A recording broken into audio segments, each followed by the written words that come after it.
नमस्कार, मैं दुर्गेश पाठक और आप देख रहे हैं न्यूज़फुल।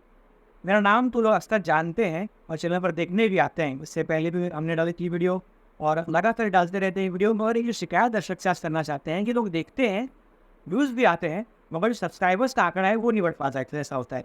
तो सब्सक्राइब का लाल बटन क्यों नहीं दबा रहे हैं आप? वो भी एक सवाल आज आपसे लोगों से पूछते हैं हम। तो आज की वीडियो आपको बता दो कि इन्फॉर्मेटिव होने वाली है। आपने सुना होगा आपके आस पड़ोस में, आपके दोस्त यारों में कि आज का चर्चा का विषय बना हुआ है नीट की एंट्रेंस एग्जाम। इस तरीके से इसमें गोलमाल चल रहा है। एनटीए क्या है, एनटीए ने क्या गोलमाल किया हुआ है, और जो बच्चे इस बार हैं वो आंकड़ेवारी इतने अच्छे ला दिए हैं कि अब सीट्स कम पड़ गई है। अगर मोटा माटी आपको बताना चाहूँ तो टॉपर की संख्या इतनी बढ़ गई कि भैया सीट ही नहीं मिल पा रहा है। तो क्या गड़बड़ है? 24 में नीट ने इतना अच्छा क्या परफॉर्म किया, या एनटीए ने किस तरीके से, इस पूरे एग्जाम कंडक्ट एजेंसी ने किस तरीके से अपना रोल निभाया है, क्यों इतने अच्छे आंकड़े बढ़ गए हैं, आंकड़े बढ़ने के बाद लोगों को सीट क्यों नहीं मिल पा रही है। इन तमाम विषयों पर आज आपके साथ हम जवाब भी लेके आएंगे। तो ऐसे में इन तमाम सवालों को जो जवाब देने के लिए बेहतर इंसान जो है वो है प्रदीप गिरी सर। और आपका सर बहुत बहुत स्वागत है आज की इस वीडियो में। हर बार की तरह जब एजुकेशनल विषय आता है हमारे पास तो एक ही नाम हमारे कॉन्टैक्ट इसमें दिखता है। अक्सर हमारी टीम कहती है कि चलो भैया कॉल करो प्रदीप गिरी सर को। सर सीधा मुद्दे पर आते हैं। एनटी वो चल रहा है ट्रेंडिंग में। एनटी ने क्या गड़बड़ की है? आंगनबाड़ी अगर देखा जाए तो नीट एंट्रेंस एग्जाम की काफ़ी ज़्यादा अच्छी हुई। ये स्टाफ बोर्ड की बात करें, बॉयज़ की करें, या पिछले 5 साल का रिकॉर्ड मिटा रहे। तो जो टॉपर्स की संख्या है, या इतने अच्छे जो बच्चे जिन्होंने काफ़ी अच्छा नंबर ला के परफॉर्मेंस भी दिया हुआ है, उसके बाद भी सीट नहीं मिल पा रही। क्या पूरा मामला है सर? एज ए टीचर आप किस तरीके से सच्चे हो गए? सबसे पहले दुपेश जी, मैं आपको थैंक्स बोलना चाहता हूँ कि आपने इस मुद्दे को उठाया और बोईसर जैसे शहर में उठाया। क्योंकि बोईसर जैसे शहर में ज़्यादा जो मुद्दे उठाए जाते हैं वो आप देखते हो किस चीज़ों को लेके, बट एजुकेशनल मुद्दे बहुत कम उठाए जाते हैं। तो इसके लिए मैं आपको दिल से थैंक्स बोलना चाहूँगा। और इस वीडियो के तहत मैं बाकी लोगों को भी ज़रूर बोलूँगा कि ये ऐसे जो एजुकेशनल मुद्दे हैं उनको ज़रूर उठाएँ और लोगों तक पहुँचाएँ, लोगों को सच पता चले कि इसके पीछे का सच क्या है। जैसे आपने एक चीज़ इसके अंदर बोला कि बहुत सारे टॉपर आ गए, मैं इसके अंदर कुछ नहीं बोलूँगा। लास्ट में आपसे ही पूछूंगा कि आपको क्या लग रहा है। तो इसकी बातें हम फैक्ट वाइज करते हैं, ऐसे उड़ी उड़ी बातें करके कोई मतलब नहीं कि ये ऐसे ऐसे आप फैक्ट वाइज बातें करेंगे। और मैं लास्ट में आपसे पूछूंगा, इसके लिए मैं सॉरी बोलना चाहूँगा। आप मेरे से क्वेश्चन पूछते हैं, पहली बार इंटरव्यू आपने नहीं कि मैंने रही, पर मैं आप चाहूँगा कि आज मैं क्वेश्चन आया पूछूंगा कि आपसे मैं लास्ट में पूछूंगा कि आपको क्या लग रहा है। अच्छा, और उधर सबसे बात आंकड़ों पे हो रही तो आप भी आंकड़ों पे बात करेंगे, आंकड़ों पे बात करेंगे। क्योंकि देखो, हर अभी यहाँ एजुकेशन की बातें हो रही है, तो एजुकेशन एक ऐसा चीज़ है जिसमें नंबर दिखाई देना चाहिए। कि नंबर की बातें हुई, मैं आपने क्या बोला कि हर बच्चा टॉप पे है, तो मैं चलो आपको नंबर कुछ दिखाता हूँ। आइए सर आपने पूरा पूरा अभी ये ऐसा मुद्दा है ही है और ये बच्चों के फ्यूचर का मुद्दा है और ये बहुत सीरियस मुद्दा है। और मैंने बोला कि सबसे बड़ी बात है गोईसर पे आपने इस मुद्दे को उठाया, बहुत बड़ी बात है। तो हम एक एक करके सबसे पहले तो न्यूज़ में कुछ कटिंग चल रहा है जो हम ये तो आप देखिए रहे, तो इसकी हम बात नहीं करेंगे। आपने ये तो सबसे बड़ा यूज़फुल है, तो हम इसकी लाने वाले सब्सक्राइबर है वाइस सरिंग। सो सबसे पहले मैं दुर्गेश जी आपका 2 मिनट लूँगा, पूरा समझाऊंगा मैं आपको। 2023 में अप्रॉक्स 20 लाख बच्चों ने एग्ज़ाम दिया था। 2024 इस बार 23 मतलब अप्रॉक्स 24 हम लोग ले सकते हैं, इतने 24 लाख बच्चों ने एग्ज़ाम दिया। और वो नंबर है सर जिन्होंने आवेदन दिया और जिनको एग्जाम में अपीयर करना था। समझने की बात है, आवेदन पे गया में कितने बच्चों ने एग्जाम दे दिया सर, फॉर्म के रिजल्ट आ चुके, रिजल्ट आ चुके। ओके ओके, अब वेयर इशू ये वाला आपको पता है, आप पहले से तैयार हो, तो मैंने वो पहले से मैं रेडी कर दूँ। ग्रेस मार्क्स आपने सुना ही होगा, grace marks grace marks grace marks. तो ये ग्रेस मार्क्स से रिलेटेड मैं चाहता हूँ कि आपने इससे रिलेटेड क्या सुना है, क्योंकि आधी सुनी इधर उधर बातें ना तो गलत बताएगी। तो आप वीडियो भाई सर समय दे रहा है कि जो नंबर बढ़ा के दिए गए वो लोग ग्रेस दिए गए हैं, यानी उनको पुश किया गया है। जब प्रॉब्लम पूछी गई तो हमने जब पता किया तो ऐसा मालूम पड़ा कि टाइम कुछ कम हो गया था। किस तरीके से कोई सच्चाई क्या कहना चाहेंगे इस बारे में? एक्चुअल एनटीए ने जो प्रेस रिलीज किया तो उन्होंने ये बताया है कि बच्चों को ये किया गया 4 स्टेट के अंदर बच्चों को लॉस ऑफ टाइम जिनका हुआ था पेपर देने में देरी होगी, तो कुछ जगहों पे ऐसा भी था कि उन्हें 2 पेपर दे दिया गया था और 2 पेपर दे दिया गया था। फाइनली जो लॉस ऑफ टाइम था उसकी भरपाई करने के लिए उन्होंने बच्चों को ग्रेस मार्क्स दिया गया। बट यह क्वेश्चन, आप अगर आप कहीं भी रिसर्च करो, कहीं भी अभी ये नहीं बोला गया, वही कौन भी ढूंढ रहे कि बच्चों को कितने ग्रेस मार्क्स दिए गए हैं, कि स्कोर दिए गया है, 10 दिए गए, 20 दिए गए, 50 दिया गया, 100 दिया गया, 200 दिया गया, 300 दिया गया, ये सब कुछ है और वही बता पूरी तैयारी है इस पर या वही समिति और आधारित कुछ सकेंगे। और सबसे बड़ी बात, समिति तो है एनटीए और उनके पास आंसर भी। और दूसरी एक और बड़ी चीज़ मैं बताना चाहूँगा कि देखो ग्रेस, अगर कोई भी चीज़ या जैसे मैं कोई एग्ज़ाम दे रहा हूँ तो मेरे पास उसके सभी रूल्स होते हैं कि मैं ऐसा करूँगा तो ऐसा होगा, ऐसा करूँगा तो ऐसा होगा। और ये जब ग्रेस मार्क्स दिया गया तो इससे पहले एचटीए की तरफ से इसका कोई रूल कल्चर में था नहीं। अच्छा, ये भी बहुत बड़ा क्वेश्चन मार्क है। एंड मैं कल उठ के आपको बोल दूँ ग्रेस जी, मैं आपको आज जेल में लेके जा रहा हूँ, मैं आज नया रूल बना रहा हूँ, आज मेरा बनकर आपको लेके जा रहा हूँ चैनल पर हमारे तो पर यही तो नया रिजल्ट जो एग्जाम कंडक्ट करवाती है कमेटी, उसके पास ही तैयारी पूरी नहीं हो पाई थी, पूरी तैयारी नहीं। आई डोंट नो, देखिए वो तैयारी अपनी हुआ है, देखते तो यही लगता है। अच्छा, और फिर इसके बाद 718 और 719 के हम बात करें तो सिंपल सी बात, अगर मैं आपको लिख के दिखाना चाहूँ तो अगर मैं आपको बताना चाहूँ कि पूरे असम में पूरा गाँव बना के रखा हुआ है किस तरीके से, जो आंकड़ेबाड़ी है ये देखो, और पूरा एक पिकविटी के जरिए आप लोग समझाने को चाहिए। देखो जनवरी 720 का है, 720 का पेपर होता है, अगर मान लो कोई बहुत टैलेंटेड बच्चा जिसने बहुत देर रात मेहनत किया और उसने पूरे मार्क्स स्कोर किए, बट इन केस अगर वो एक क्वेश्चन छोड़ता है, यहाँ कितने मार्क्स होने चाहिए, 719 for 760। अच्छा, एक क्वेश्चन 4 मार्क्स, अच्छा एक क्वेश्चन 4 मार्क्स, 716 होना चाहिए, ठीक, यहाँ माइनस मार्किंग नहीं। वो अगर कोई बच्चा एक क्वेश्चन करता है और उससे वो गलत हो जाता है तो 4 मार्क्स भी आप प्लस 1 मार्क्स और जाएगा माइनस मार्किंग। एक ही विषय 5 लोग सारे से टोटल बात का उन्होंने अटेम्प्ट किया अगर दिया तो टोटल 750 हो जाएगा, ठीक, ओके ठीक। बट अगर आप देखोगे 718 और 719 दिया है तो आगे बैठेगी नहीं सर, तो पर ये पूछा गया मैथमेटिकली पॉसिबल नहीं सर, ये जब पूछा तो ग्रेस मार्क्स बोला गया जो आज तक हुआ नहीं। तो पहली बार ऐसा हुआ तो उन्होंने बोल दिया कि हमने ग्रेस मार्क्स दिया है। अभी ये भी बहुत बड़ा क्वेश्चन मार्क है। अभी यही सब चीज़ें हम भी ढूंढ रहे हैं और मैं चाहता हूँ कि आप भी थोड़ा ढूंढें और मैं बताए उधर मिलता। और सबसे बड़ी बात, टॉपर्स 8 टॉपर एक ही सेंटर पे से आए, जिनको फुल मार्क्स मिले 700 मार्क्स एक ही सेंटर के।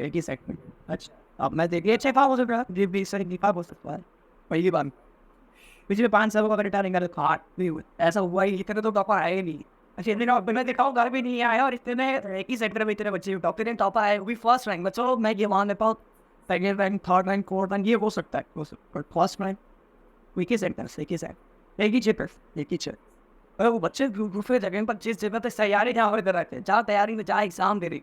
अच्छा, ज़्यादा सेंटर में एग्जाम से, अच्छा वो चीज़ें मैं दिखाऊंगा इसके कारण क्या हो गया, कट ऑफ इंक्रीज हो गए। तो सिंपल सी बात है, ये कुछ टॉपर के यहाँ ये देखिए, फिर हम यूज को चैनल पे तो हम डायरेक्ट ऐसे बातें नहीं कर सकते, पूरा हम पूरे डाटा आपके सामने लेके आने करेंगे ऐसा देखिए सर 230 ये सेंटर कोड है सर। हाँ सेंटर कोड यहाँ देख, अच्छा ऑल इंडिया रैंकिंग है 1111111। अच्छा, या तो ये बोलिए कि इस बार 2024 के बच्चे बहुत टैलेंटेड हो गए, एक ही सेंटर पे पूरा रैंक आ गया, या तो वो सेंटर में कुछ जलवा है, मैं चाहूंगा कि मैं अपने सभी बच्चों को वहां भेजूं उसी सेंटर पे रैंक आए, या तो कुछ और है, मुझे तो नहीं पता है, इसका भी नाम हो जाए, हमें भी नहीं पता है ये क्या है। हम थोड़ा हम ऊपर और आते हैं, ये देखिए अब ये चीजें आपको जानना बहुत जरूरी है, जिससे आप, मैंने बोला कंक्लूजन खुद आप निकाल पाओगे कि ये गलत है कि सही है। टोटल मेडिकल कॉलेज इंडिया में कितने हैं, 706, ठीक। इसके अंदर private college 320 320 and government college 386। अब ज्यादातर बच्चे किस में दौड़ते होंगे, गवर्नमेंट कॉलेज, पहली प्रेफरेंस तो वही है, गवर्नमेंट कॉलेज ही रहेगा, क्योंकि आप सभी को पता है कि MBBS के लिए बहुत ज्यादा पैसे, तो पहले बच्चों का प्रेफरेंस क्या रहेगा, गवर्नमेंट कॉलेज। बिल्कुल, आप देखिए थोड़ा ऊपर और आ जाते हैं, टोटल सीट्स कितने हैं, अप्रोक्स 1 लाख हम लोग लेते हैं, कितने 1 लाख। आता हूँ, ये देखिए अब यहाँ से आपको झटका लगना स्टार्ट होगा। अच्छा, आपने बोला कि ये हो सकता है, कोई इंसिडेंट भी हो सकता है कि एक जगह पे 6-7 बच्चे आ जाए, बट इसके कारण क्या क्या झटके हो सकते हैं, क्योंकि अभी तक ऐसा कभी हुआ नहीं है। 720 पे 2023 बस एक ही बच्चा था, मतलब सॉरी एक बच्चा नहीं, एक रैंक फर्स्ट और फर्स्ट रैंक। अब यहाँ देखो 715 पे टोटल 19 बच्चे और 2025 बच्चे, 225 बच्चे। अब यहाँ देखो 605 जो रैंक, ये रैंकिंग है, ये रैंकिंग है, बच्चे नहीं, ये रैंकिंग है। 720 पे फर्स्ट रैंक आया, 720 पे फर्स्ट रैंक आया। अब 605 पे कितने बच्चे हैं, इसके पहले कितना था 26,485, अभी कितने हैं 76,000, यानी 605 नंबर लाने वाले बच्चे 24 के इस साल में एकेडमिक ईयर में 76,000 है। 76,000। अगर मैं यहाँ जाऊँ 615 कितने बच्चे, और हमारे पास सीट कितना है और इसमें 50,000 बस गवर्नमेंट सीट है। इसमें से 1 लाख तो आपका सीट इसमें से भी बटा हुआ है, आधा प्राइवेट है आधा गवर्नमेंट। गवर्नमेंट टॉपर की संख्या चली गई है 76,000, और वो भी ज्यादा मार्क्स की डिफरेंस 620 720 में से। अब देखिए आप खुद ही, और अचानक में मतलब पिछले साल का ये डाटा है और अचानक में इतने बच्चे टैलेंटेड हो गए। अब आगे थोड़ा ऊपर हम और आते हैं, ये देखिए तो पूरा पोले खोल रहे सिस्टम का। ये देखिए टोटल नंबर ऑफ सीट्स, ये एम्स दिल्ली है, जो हर बच्चों का ड्रीम होता है उनको उसके अंदर एडमिशन लेना है, उसका डाटा जानना बहुत जरूरी है। ओपन के लिए 48 सीट्स है, ओपन के लिए, और कुल मिला के 125 सीट्स है। Out of 125 48 reserve. हाँ 125 में से ओपन वाले बच्चों के लिए 48 सीट्स है, और ये पूरा हमने रखा है। पर अगर हम टोटल मिला के वहाँ टोटल मिला के 132 सीट्स है, बट ये 7 सीट्स फॉरेन बच्चों के लिए, तो 125 सीट्स। और 125 में से अगर मैं 48 की बात करूं, तो जैसे आपको पता है 67 बच्चे तो फर्स्ट रैंक पे ही है, 67 बच्चे फर्स्ट रैंक पे ही है, सीट कितना है बस। यानी सर जो 48 बच्चे सीट जो टॉपर भी है वो चाह के भी एडमिशन नहीं ले पाएंगे, और वहां नहीं मिल पाएगा एम्स में। 720 ला के भी नहीं मिल पाएगा, 720 ला के भी नहीं मिल पाएगा, तो बच्चा अब कितना स्कोर करे। वहां तो कुछ ऐसा नहीं कि एक्स्ट्रा हैंड राइटिंग के मार्क्स मिलेंगे, या तो कुछ जादू हो, या तो कुछ सॉन्ग गाना वाना गा दे तो उसका कुछ मार्क्स मिलेगा, ऐसा तो कुछ है नहीं। अब 720 से ज्यादा बच्चा तो मार्क्स ला नहीं सकता। इसके बाद उन्होंने एक और चीज कहा है कि हम बच्चों का प्रेशर, मतलब कि बच्चों का प्रेशर कम करने के लिए हम पेपर थोड़ा आसान बनाते हैं। मेरा कहना यह है दुर्गेश जी, आपके चैनल के थ्रू, अगर आप बच्चों का प्रेशर कम करना चाहते हो, तो आप पेपर अगर आसान बना रहे हो तो भी टेंशन है, कट ऑफ हाई हो जाएगा, और पेपर हार्ड बना रहे हो तो भी टेंशन है। तो इसका बेस्ट सॉल्यूशन है कि सीट बढ़ाओ, बहुत बढ़िया सीट बढ़ाओ। आप दोनों करोगे, दोनों, हाँ सीट बढ़ाओगे तो अब ये देखो, आप इससे खुद समझ जाओगे कि कितना बड़ा झोल है। ये ऑल इंडिया रैंकिंग है हाँ। पिछले कितने सालों की सर, 16 से लेके 24 तक। 16 में बस एक ही फर्स्ट रैंक पे था, जिसका 720 होगा, या जो फर्स्ट रैंक पे था 17, यहाँ जादू हो गया है, बूटी हाथ में लग गई 24 की, ये जादू हो गया। और ये जादू होने के पीछे उन्होंने बोला कि कुछ बच्चे ऐसे भी हैं जो जिनको 715 मार्क्स मिला था, पर ग्रेस मार्क्स मिलने के कारण उनका 720 हो गया। बट ग्रेस मार्क्स मतलब इसके कारण, आपने तो ग्रेस मार्क्स आराम से बोल दिया, पर उसके कारण कट ऑफ कितना हाई हो गया वो आपने देखा। सर इन सब आंकड़ों को देखकर मन में सवाल ये उत्पन्न हो रहा है कि क्या सवालों के घेरों में, कटघरों में एंटी खड़ी हो गई है, वो जवाब दे नहीं पा रही है। जब एक एजेंसी है जिनको अथॉरिटी दिया गया है कि आप भाई जो पूरा नीट का एग्जाम है वो आप कंडक्ट करवाने वाले, जो भी रूल्स रेगुलेशन है उन तमाम दायरों के अंदर आपको एग्जाम कंडक्ट करवाना है, अब वही समिति हाथ खड़ा कर दे रही है। इन्हीं बीच में अटकल ये भी लगाई जा रही है कि री एग्जाम के लोग नाम उठा रहे हैं, समय कम बचा हुआ है, एडमिशन लेना है, तो किस तरीके से आप इसमें। अभी मैंने हाल में अभी उनका प्रेस कॉन्फ्रेंस हुआ, पर मुझे नहीं पता था क्योंकि मैं भी लेक्चर पर, थोड़ा मुझे ये पता चला है कि उन्होंने री नीट लेने से मना कर दिया है। उन्होंने बस इतना बोला है कि जिन बच्चों का ऐसा जो मार्क्स ज्यादा बड़ा ग्रेस मार्क्स मिला है, हम उस पर फोकस करेंगे, बस इन्होंने इतना बोला है। अभी क्या बोला है उसको एक बात क्लियरली मैंने देखा नहीं है, क्योंकि अभी जस्ट मैं लेक्चर में जब था तब उनका प्रेस कॉन्फ्रेंस हो रहा था, आज उन्होंने लिया। इसके पहले वो प्रेस रिलीज कर रहे थे, पहली बार जब इतना प्रेशर होने के बाद उन्होंने प्रेस कॉन्फ्रेंस दिया। बट जो क्वेश्चन पूछा गया उसका प्रॉपरली आंसर आप खुद ही, अगर मैं ये चीजों का दिखाऊं आपको तो डायरेक्ट दिख रहा हो कि अचानक 2023 के बाद 24 में बच्चे इतना ज्यादा अचानक में कैसे इतने बच्चे टॉपर बन सकते हैं। या तो कुछ तो बहुत ज्यादा, मतलब कुछ एक्स्ट्रा बेनिफिट तो नहीं बोल सकता हूँ, कुछ एक्स्ट्रा इनको पढ़ाया गया होगा, या तो कुछ एक्स्ट्रा ऊपर वाले ने कुछ दिया होगा। तारीख को रिजल्ट दिया गया था, हाँ वो चीज को लेके भी काफी ज्यादा वही चीज मैं लाने वाला था। और आपने न्यूज़फुल है ही है ऐसा चैनल कि दिल की बात निकाल लेता है। 4 तारीख को उनका डेट पहले था कि 10 to 14 के बीच में रिजल्ट आने वाला था, और अचानक में मैं भी यहाँ था नहीं, मैं भी थोड़ा बाहर था, इसलिए मैं उस समय इन चीजों पर बात नहीं कर पाया। तो अचानक में शाम को आया कि रिजल्ट डिक्लेयर हो गया, जबकि रिजल्ट डिक्लेयर होने लगा 10 to 14, और जबकि सबको पता है कि अगर 4 तारीख को रिजल्ट, जिस दिन इलेक्शन का दिन है, तो सब आप भी अगर आप रहोगे तो आप ज्यादातर क्या कवर करोगे, न्यूज ज्यादा फोकस उन पे ही रहेगा।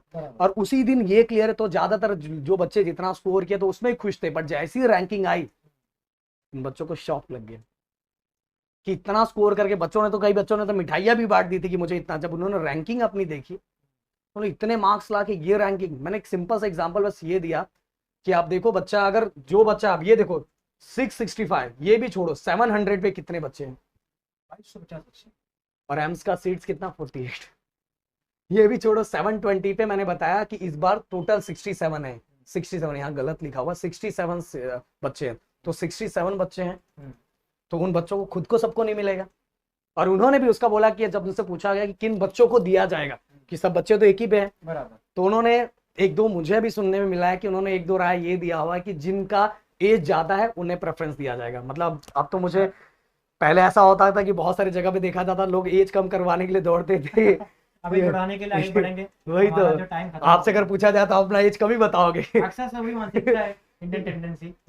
तो किस तरीके अब मैं आपसे क्वेश्चन पूछना चाहूंगा।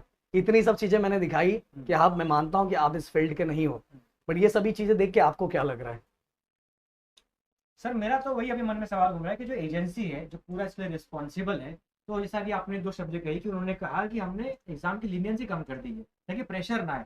तो जो आपके आपके जो मैंने बातों में समझा कि अगर प्रेशर आप रिलीज भी कर रहे हैं तो भी दिक्कत है, अगर आप इंक्रीज भी कर रहे हैं तो भी दिक्कत है। तो ऐसे में सर इसके जवाबदार कौन है पूरी तरीके से? अब जवाबदार हम डायरेक्ट, हम तो बस बच्चों की बातों को रख सकते हैं। अभी एनटीए एग्जाम कंडक्ट करवाता है। ठीक। एनटीए एग्जाम कर, तो अगर मान लो मेरे घर में अगर मेरे दो बच्चे हैं, अगर बच्चे कुछ गलती करते हैं तो आप सबसे पहले किसके पास आते हो? गार्जियन के पास। तो फिर हम तो एनटीए से ही क्वेश्चन पूछ सकते हैं कि ये क्या है। अगर बस इसका सिंपल आंसर मिल जाए या कोई क्लैरिफिकेशन मिल जाए कि इतना अचानक में क्यों इतने बच्चे टॉप कर गए। क्योंकि अचानक में तो देखो, आपको भी मैं सिंपल बोलूंगा, इतना अचानक में इतने सारे बच्चे टॉपर बनना, हाँ उन्होंने एक दो क्लैरिफिकेशन ये दिया है कि हमने ग्रेस मार्क्स दिया है, बट ग्रेस मार्क्स वो लॉस ऑफ टाइम की वजह से इतना ग्रेस मार्क्स देना, मैं तो बोल रहा हूँ या तो टाइम बढ़ा सकते थे। सर एक अंतिम सवाल मेरा ये है कि 24 में जो बच्चे अच्छा प्रदर्शन किए हैं उनके लिए जस्टिस कैसे मिलेगा, और 25 में किस तरीके की तैयारी करनी चाहिए एनटीए पे? मैं तो लास्ट टू लास्ट एनटीए को तो तैयारी बस यही करना चाहिए कि ये सब सही कर दो। जो पेपर लीक होने का आपका बार बार सुनाई देता है वो बिल्कुल नहीं सुनाई देना चाहिए। और जैसे जेई और जेई एडवांस ये एग्जाम कंडक्ट करवाते हैं, ऐसा एग्जाम कंडक्ट करवाओ कि बच्चों का जब पेपर, उनका जब रिजल्ट आए तो उनको लगे कि जो मैं था वही मुझे मिला है, और बच्चा कोई दुखी ना हो, बिल्कुल दुखी। क्योंकि ऑलरेडी बच्चे पे इतना प्रेशर, जिसने 650 लाया, 625 लाया, उसने दिन रात 18 घंटे। एक चीज और बोलना चाहूंगा दुर्गेश जी, उस बच्चे का एग्जाम नहीं होता, उसके घर में ना सभी पेरेंट्स का एग्जाम होता है। वो बच्चा जब रिजल्ट खराब होता है ना, तो बस वो बीमार नहीं होता, उसके घर में जितनी पूरी फैमिली है ना सब बीमार होता है। तो आप एक को बस कैलकुलेट मत करो, उसके घर में जितने लोग हैं ना सबको कैलकुलेट करो कि ये रिजल्ट आने के बाद, ये रिजल्ट 24 लाख लोगों का, बच्चों का 23 लाख बच्चों का तो कुछ अता पता ही नहीं है कि उनको तो सीट्स का क्या होगा, क्योंकि इतने बच्चों का नहीं है तो उनके घर में क्या हाल हो रहा होगा।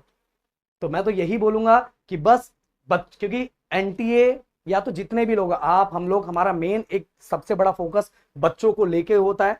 बच्चों के लिए ही हम कुछ अच्छा कर रहे हैं, तो कुछ ऐसा करें कि सच में जिससे बच्चों को प्रेशर कम हो। और प्रेशर कम होने पे पेपर सिंपल हार्ड बनाने से कुछ नहीं होने वाला। पेपर इससे अच्छा सीट बढ़ाया जाए, बहुत सीट बढ़ाया जाए तो बच्चे, सीट बढ़ाया जाएगा तो उससे बच्चों को कुछ बेनिफिट तो होगा। ऐसे में बात वही है, तो फिर से हम आपको बताते हैं कि एजेंसीज की जिम्मेदारी होती है। सर ने कहा कि एजेंसी जब कोई हाथ में काम लेती है, चाहे वो एग्जाम कंडक्टिंग एजेंसी हो या कोई भी ऐसी कोई संस्था हो, वो भी काम हाथ में लेती है तो अंतिम चरण तक पहुंचाना भी उसी एजेंसी का ही काम होता है। इन तमाम अफवाहों के बारे में, खबरों के बारे में क्या आपकी टिप्पणी है, कमेंट बॉक्स में लिख के बताइए। ऐसी खबरों को देखने के लिए जुड़े रहिए हमारे साथ और देखते रहिए न्यूज़।